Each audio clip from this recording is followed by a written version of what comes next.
Hey everyone, thanks for watching. I am Eli Anderson Barrera and I teach Spanish at Baylor School, and currently I am reading the book How We Learn by Benedict Carey. It's a pretty interesting book.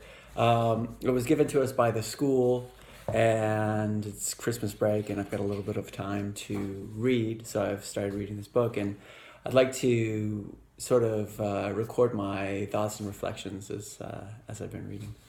So the first chapter, the introduction, is called Broaden the Margins, which is an interesting concept for a book that is about how we learn, and therefore the implication is, for me, how we teach, and specifically how we teach world languages. So he starts by sort of introducing what kind of a student he was, the author was, and he calls himself a grind, striver, a grade hog. And he says that his original sort of mindset was work hard, follow the formula, and memorize information. One of the problems with that is that he was filled with this sort of sense of dread and fear and worry that he was never good enough, that somehow he had to do this hard work climbing up a hill to sort of where the smart people lived, and that he was sort of always the kind of student who, while his formula worked and he got mostly A's, he was sort of a little bit unsure of himself, unable to speak up in class, doing school, learning the material that he needed, memorize the quadratic formula or a number of, dates for history class, but not really sort of understanding deeply. And this generally works. He says effort is the single most important factor in academic success. It works to work hard. Yet he felt like there was something missing, that he needed something more. And he saw that there were sometimes students in his classes who didn't have this sort of sense of anxiety, that were able to do their best without the burden of the stress and the anxiety.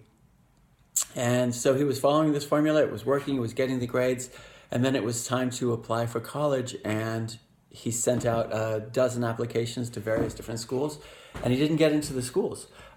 He finally was able to get into one school, dropped out after a year, and then he had this feeling of sort of feeling rejected, like academics was a racket, and that he felt decepcionado, he felt deceived.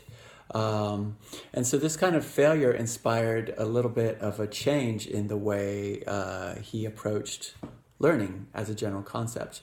And so he sort of, in an unconventional way for the first time in his life, sort of begged his way into the University of Colorado, which was his local university.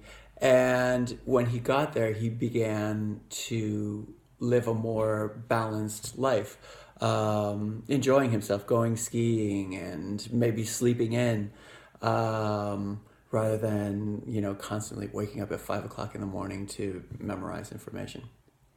And somehow through that, he was willing to risk failure, take himself less seriously, and take some of the more difficult classes, participate more, and little, by degrees, this sort of incremental progress, he became a good student, and then eventually went on to become a periodista, a reporter, working first for the LA Times and then the New York Times, with a special emphasis on brain science and the sort of concept of how we learn and how we transfer information into our memory.